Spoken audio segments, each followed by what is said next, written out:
Welcome to Inside the Deal. I'm Trent Ziegler, your host, and this is where we're going to break down how real operators are actually building, scaling, and closing deals in real estate today. Today, I'm joined by Ben, and he is the founder at Ben Laube Homes. Thanks for being here. So let's dive in.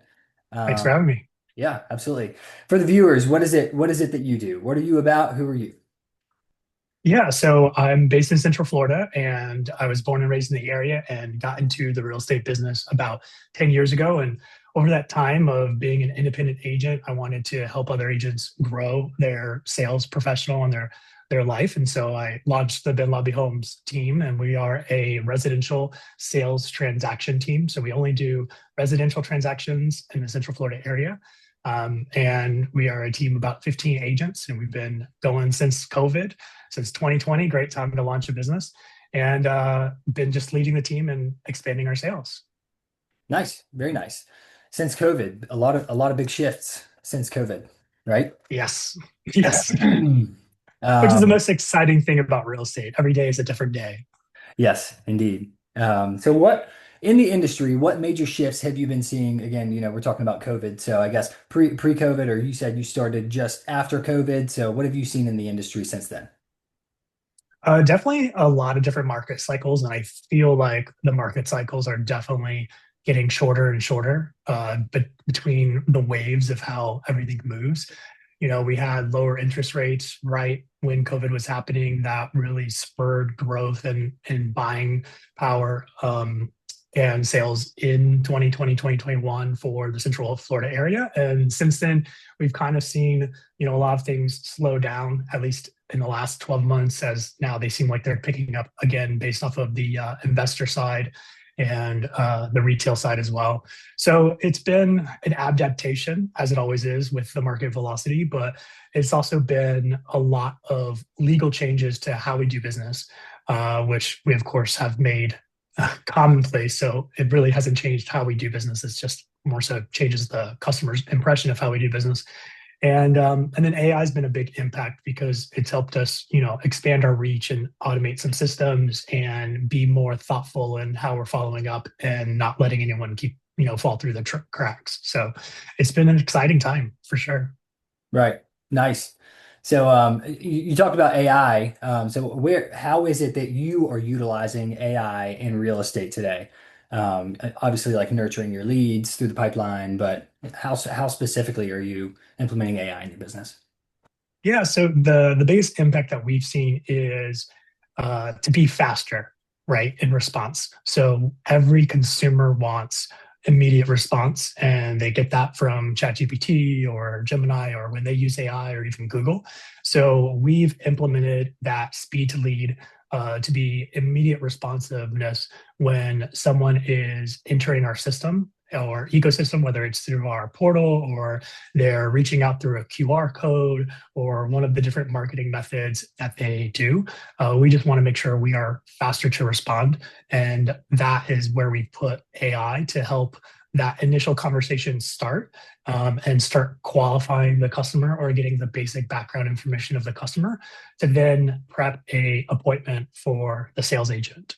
So then the human can come in and they have a good feel of the context as to what this customer is trying to get done so that we know more about their situation and then can navigate from there what the best solution is.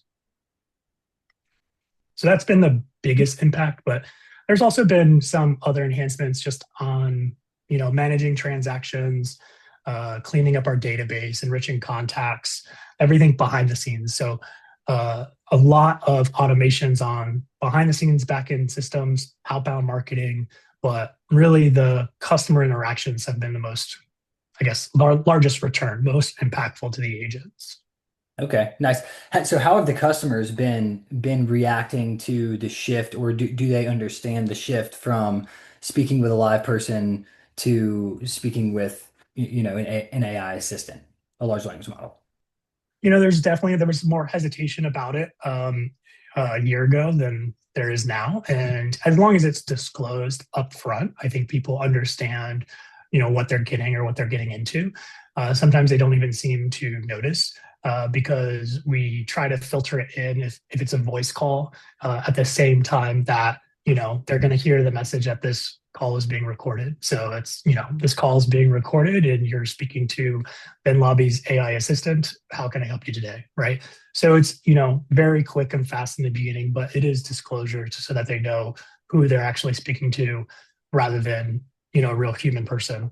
And it's really just trying to be that router because even training, the amount of different inquiries we get and even training a human on how to route a call based Mhm. off of all the different scenarios that someone could be calling in with is incredibly difficult when now we have all that data. We could just say, okay, here's all the scenarios, and Mhm. it's been much more efficient and effective. Yeah. Have you seen one model perform better than the others within the No, No. we no, really, it's been based off of the amount of knowledge base that we can create for the agent to have access to and constant iteration. It's never a set up and one and done kind of thing. It's always like, okay, let's review the logs. Let's see maybe why did this call not go well? Why did this person actually hang up and not, get routed to the right spot?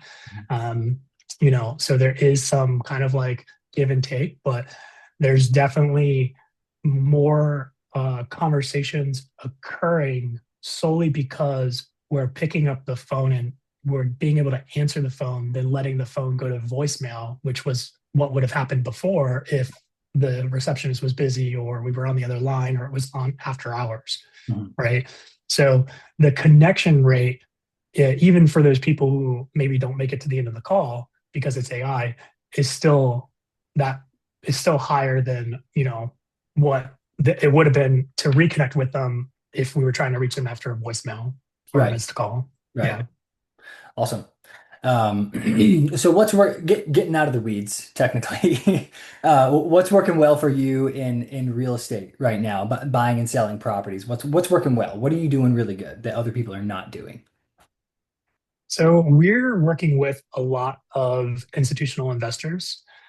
So we've made that niche over the past year and a half and working with a larger, portfolio management companies that are kind of rebalancing their portfolios. And so we went through a phase where they were liquidating properties after doing their rebalances. And so that's been, very generous on the amount of listings that we've been able to take and do. And we're seeing a shift where there's different portfolios that are going to start acquiring properties to add to their property management portfolio. So that's been huge, and getting those kinds of relationships have been a huge game changer for our team just because it really supplies a steady stream of opportunities. So Yeah. What are you guys seeing that's frustrating to you right now, or where are you getting hung up right now?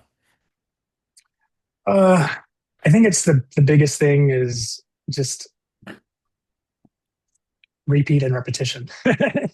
It can get very frustrating for newer agents that join the team as to getting their feet wet and getting through that process and losing a deal because parties can't come to the same compromise, even though we all know how to work toward a compromise. So those are the frustrations that still exist every day today. Um, those horror stories that occur in the real estate world. Right. Now, with onboarding and training of new agents, is there any potential for AI to be implemented there, you think? Absolutely. Haven't gotten that far yet, but have a ton of ideas that I wish we had the time to build out and do.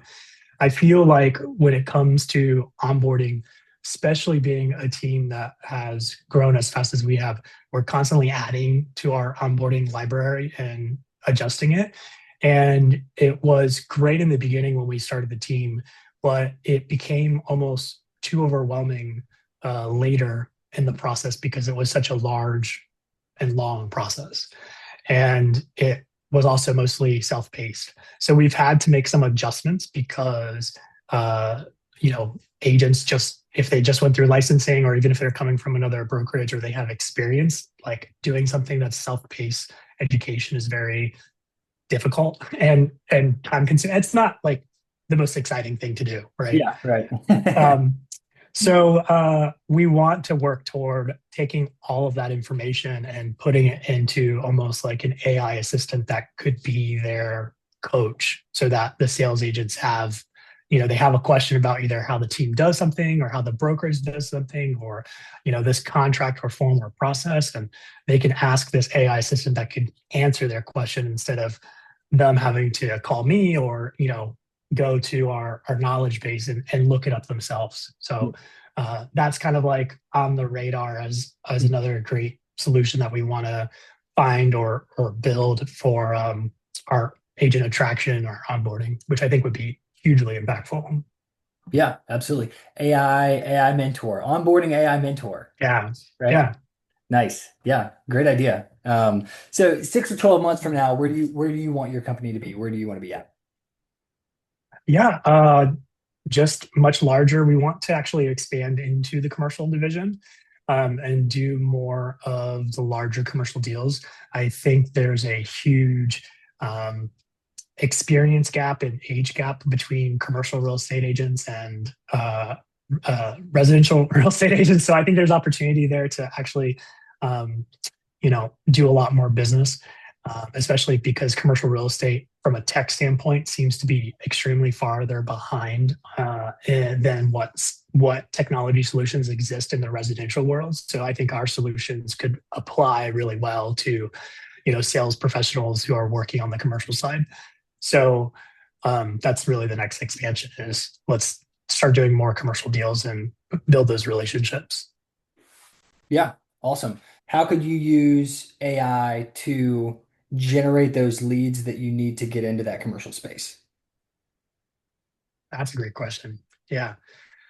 So haven't given that much thought, but I would say really seeking and finding out the right kind of either customers or relationships that are needed.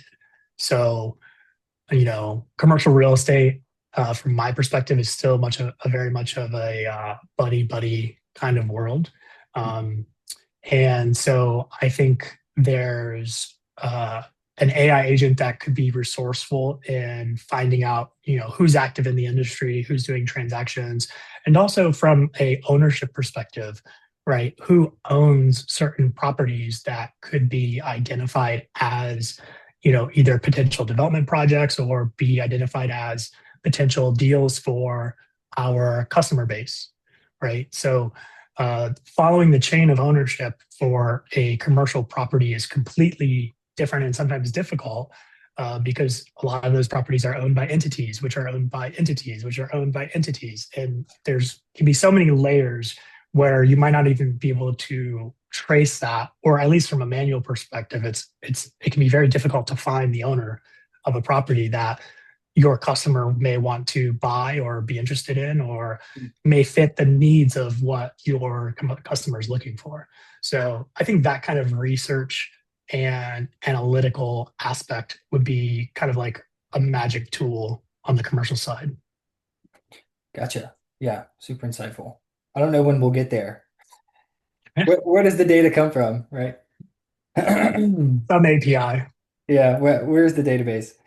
All right, so closing out here, if you had to give somebody who is getting into real estate any advice, just as a beginner, introductory advice, what would you say to them?